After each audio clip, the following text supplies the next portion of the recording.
Assalamualaikum warahmatullahi wabarakatuh. Alhamdulillahirrabbilalamin. Kita akan membahas materi selanjutnya dalam kuliah 7, yaitu tentang strategic plan.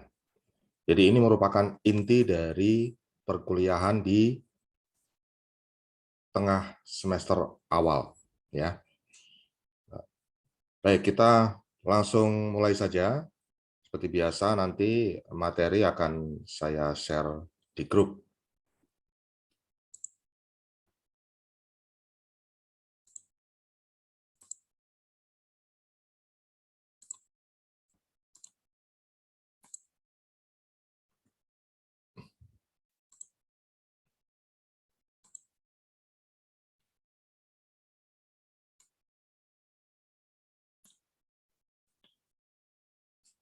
Ya, kuliah ke-7, Transportation Strategic Plan.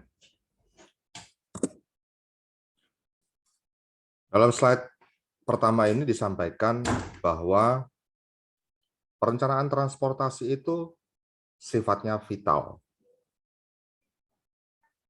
Dan kemudian intinya adalah kepada layanan publik. Jadi tujuan perencanaan transportasi untuk membuat layanan publik yang merupakan ya tanggung jawab bersama ya antara jajaran pemerintah sampai dengan community tentunya untuk mewujudkan hal tersebut. Jadi itu adalah sifatnya layanan. Jadi bukan hanya sekedar ada masalah kemudian dipecahkan dengan public service gitu, tidak. Jadi maksudnya layanan itu adalah untuk meningkatkan peluang bagi sesama ya antar warga kota dan juga peningkatan dari kualitas kehidupan seluruh warga kota. Prinsip dari strategic plan ini adalah titik beratnya adalah untuk kebutuhan pilihan transport dan kemudian juga full integration antara transportasi dengan land use. Ada dua itu ya. Jadi memberikan pilihan-pilihan transportasi atau moda transportasi kepada masyarakat dan juga terintegrasinya antara transportasi dengan tata guna lahan. Dan juga sebenarnya tanggung jawab itu juga luas, meliputi pengoperasian, ya, kemudian juga pemeliharaan dari infrastruktur transportasi yang merupakan backbone ya, dari kesuksesan sistem transportasi. Aset dari satu kota itu dibutuhkan ya satu pemeliharaan, pekerjaan pemeliharaan, investasi dan lain sebagainya yang sifatnya konstan, terus-menerus gitu ya. Ya, jadi infrastruktur yang ada dari satu kota itu merupakan aset dari kota tersebut dan membutuhkan pemeliharaan serta pekerjaan yang sifatnya konstan, terus-menerus. Nah, dengan dasar-dasar yang tadi saya sampaikan itu,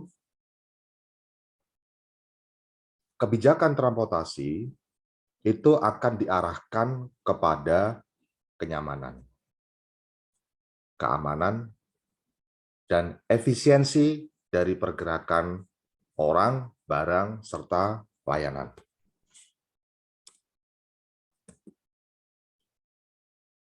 Strategic plan itu menjelaskan bagaimana kita dapat menyediakan sistem transportasi untuk menanggulangi atau mengakomodir kebutuhan mobilitas, ya, di mana mobilitas itu juga ya pergerakan dari barang, layanan, gitu kan, yang berhubungan dengan suksesnya perekonomian. Sini sampaikan bahwa the Transportation Strategic Plan is the city's long-range planning document, di mana di situ ada setting dari visi, tujuan, proposal, priority untuk transportasi sampai dengan di kemudian hari. Itu juga ya menunjukkan bagaimana transportasi memainkan atau memegang peranan penting sebagai kunci kebijakan dari suatu area. Jadi selain environment, land use, ekonomi, safety, health, maka transportasi itu juga menjadi bagian penting. Itu yang perlu dipahami. Baik, di sini ada isu tantangan peluang.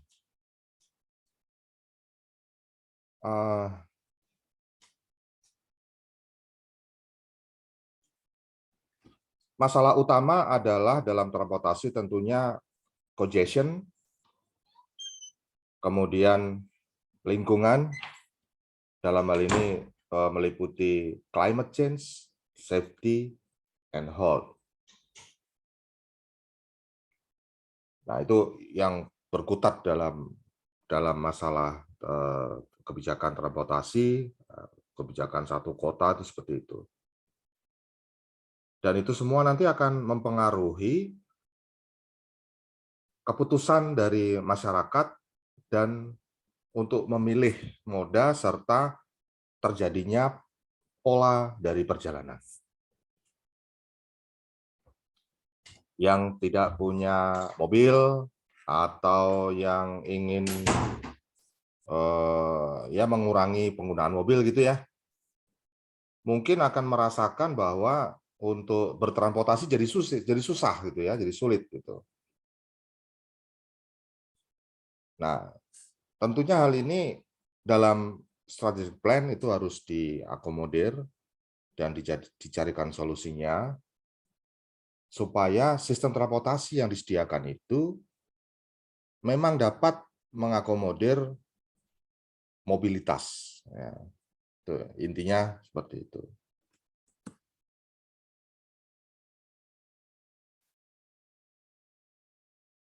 Nah, sistem transportasi itu diarahkan kepada peningkatan pilihan. Ya, kembali lagi itu intinya.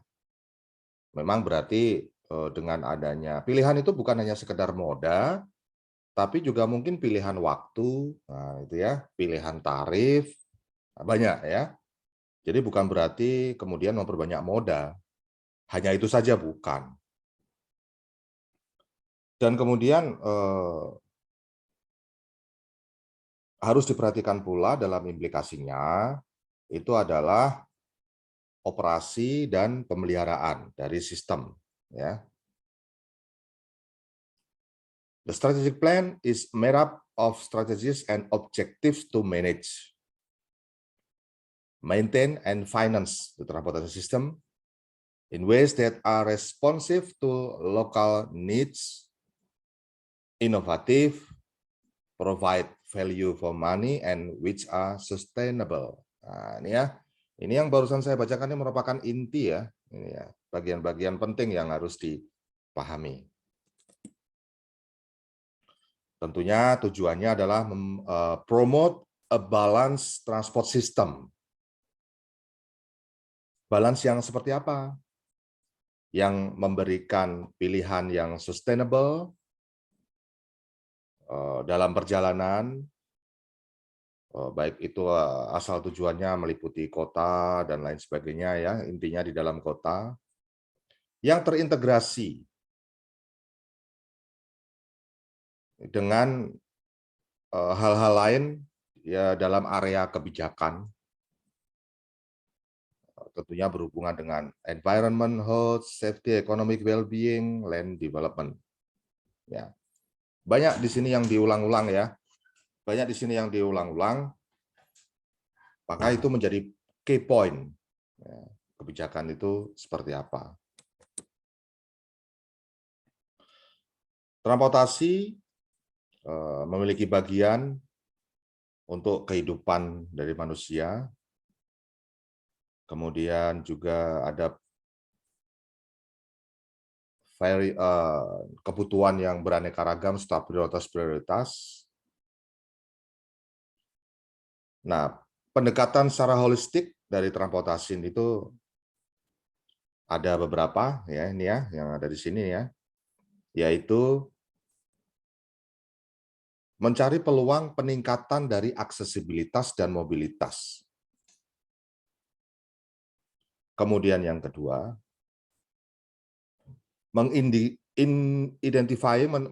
mengidentifikasi strategic investment yang dibutuhkan. Ya, untuk membangun network yang baik ya. Yang mensupport berbagai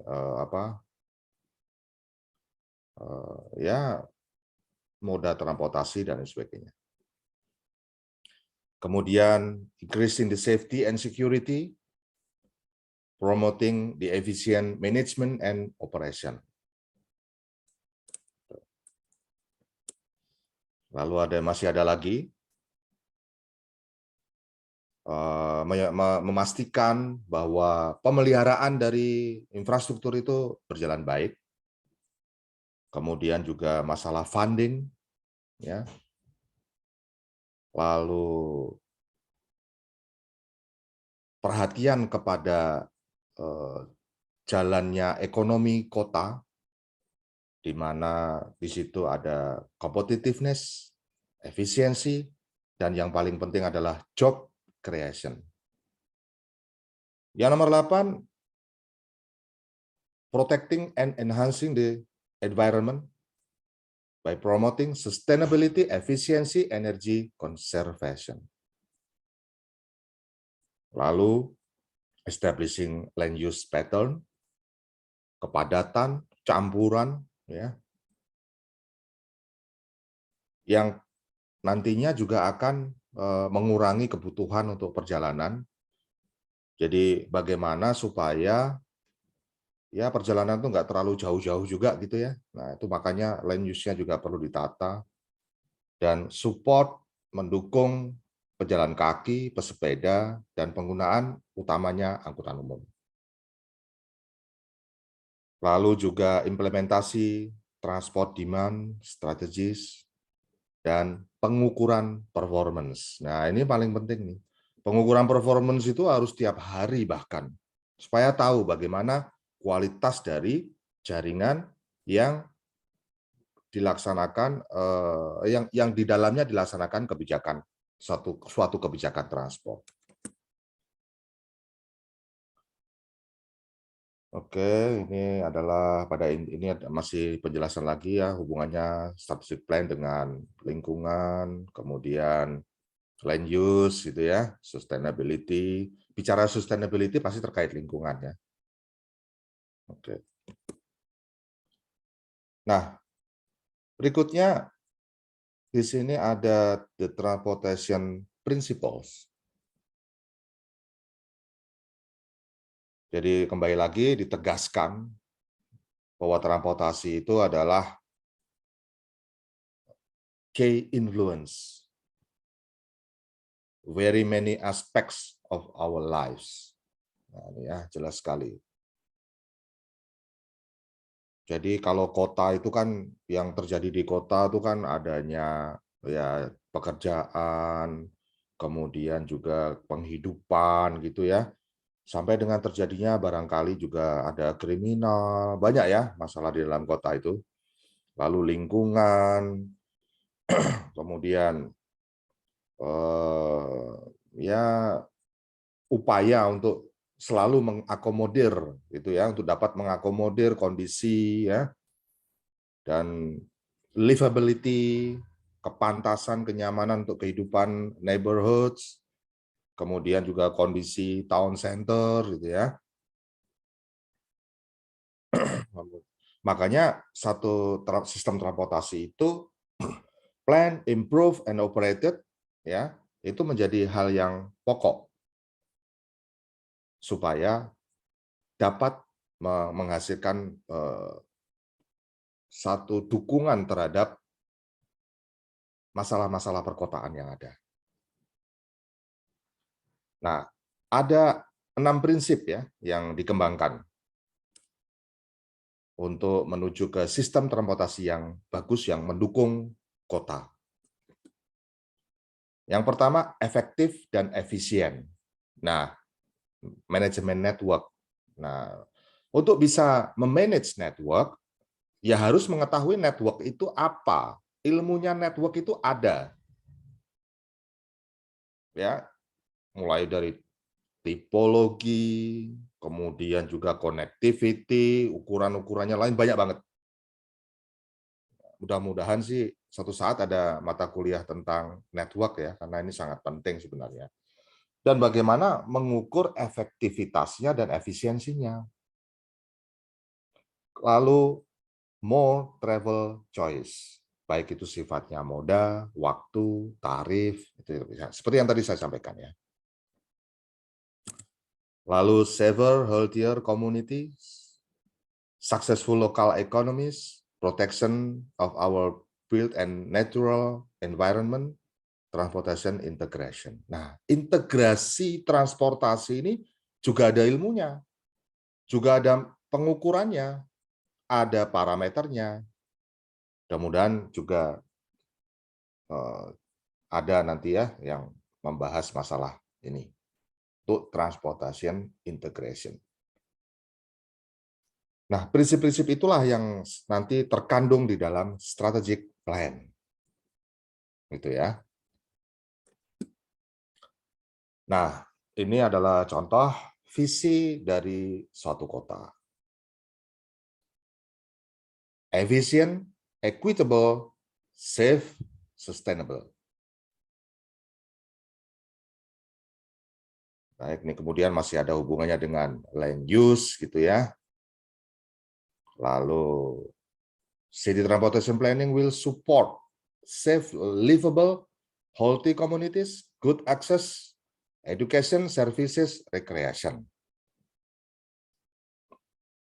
Continue to move our transportation system forward by having an informed, and engaged public, strong partnership with others, supportive elected representatives, and sustainable investment. Ya, jadi transportation working for everyone. Banyak banget ya yang ternyata yang harus dipedomani. Makanya bekerja di transportasi itu dengan hati. Ya, dan harus memiliki pemahaman key point-nya tuh banyak banget. Tapi mungkin nanti masih bisa kita rumuskan. Nah, bagaimana merumuskan hal-hal tersebut ini penting. Sampai dengan di slide ini sudah begitu banyak inti tapi banyak. Nah, yang perlu kalian lakukan adalah menginventarisir inti-inti tersebut, kemudian membuat satu generalisasi. Lebih intinya bagaimana? Nah, itu adalah upaya untuk memperdalam serta memperluas pengetahuan di bidang kebijakan transportasi. So, kita akan mendapatkan satu kondisi di mana transportation working for everyone. Oke. Ini adalah tabel contoh yang jelas antara policies and actions. Nah, ada beberapa prinsip ya. Deskripsi dari prinsip pertama, efektif, efisien, network management. Yang tadi dia. Objektifnya adalah untuk efektif manage, maintain and improve the transportation system for all modes. Service objektifnya, tujuan pelayanannya, maintain and improve transportation asset and promote best value in asset maintenance and rehabilitation. Yang kedua, establish sustainable and predictable funding stream. Ini yang penting untuk network ya. Jadi network itu dipandang sebagai infrastruktur. Oke. Yang kedua adalah more travel choice, promote alternative and sustainable travel choice, provide better accessibility. Nah, bagaimana mengukur aksesibilitas? Yang disebut aksesibilitas itu bagaimana? Itu ada caranya, pengukurannya.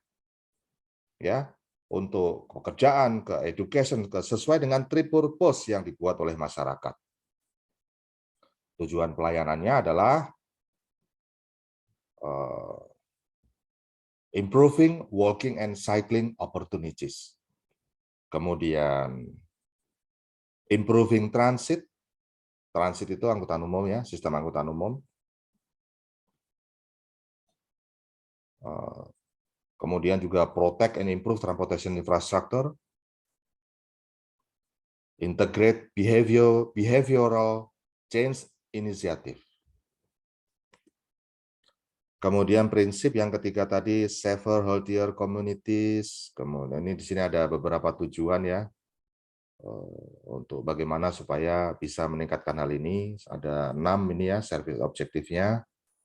Bisa dibaca di sini. Apabila ada yang mau dipertanyakan, silakan dapat berkomentar di video atau melalui grup. Kemudian yang keempat, successful local economies. Ya, local economies itu sebagai penggerak transaksi, kekhususan lokal, supportnya oleh transportasi dengan mengurangi kemacetan. Ya kan? Itu intinya seperti itu. Dan objektif dari pelayanannya adalah promote access to employment lands, provide transportation infrastructure and service yang support pertumbuhan ekonomi ya. Kemudian juga ya menghilangkan kemacetan itu suatu keharusan itu ya. Influence and manage transportation demand and supply. Bagaimana mengukur demand, bagaimana menyediakan supply, keseimbangannya, interaksinya seperti apa. Itu ada ilmunya ya. Orang-orang kebijakan mengarahkan, tapi orang-orang transport planning menghitung. Nah, itu akan menjadi satu perpaduan yang penting. Kemudian ini prinsip yang kelima itu yang tadi untuk environment tadi ya. Kemudian juga integrasi. Nah, integration of transportation. Strategic objektifnya adalah integration between transportation and land use. Yang diharapkan apa? Reduce kebutuhan perjalanan dan mensupport perjalanan dengan menggunakan moda yang sustainable, yang memperhatikan lingkungan. Pokoknya bicara sustainable itu pasti ada hubungannya dengan lingkungan. Kemudian tujuan dari pelayanannya, coordinate transit investment with land use planning, di mana di situ nanti juga ada perhatian terhadap kepadatan, mixed land use, compact development. Nah, compact development ini penting karena dengan compact development satu pengembangan yang berada dalam satu area tertentu kecil ya, tidak lebar, tidak luas-luas, kebutuhan perjalanan pun akan berkurang. Rumah di situ, kantor di situ, belanja di situ, dekat areanya semua gitu ya. Tentunya ya perjalanannya hanya itu saja. Gitu. Kemudian nomor 2, promote integrated and universal transportation elements within development projects. Modes other than only the private car are support and improve. Improve and enhance town centers and city center by promoting integration with transit. Jadi namanya angkutan umum itu harus benar-benar terintegrasi dengan pusat kota dan pusat-pusat kegiatan ya. Nah, supaya nanti bagaimana mengukur integrasinya, posisinya, jaraknya, lama waktu berjalannya, arahnya. Nah, itu ada ilmunya ya. Ada ilmunya, menghitungnya seperti apa gitu. Baik, materi sudah disampaikan.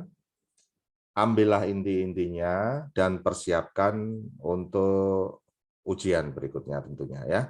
Baik, mudah-mudahan bermanfaat. Jika ada pertanyaan silakan dilempar di grup atau dalam komentar di video ini. Terima kasih. Assalamualaikum warahmatullahi wabarakatuh.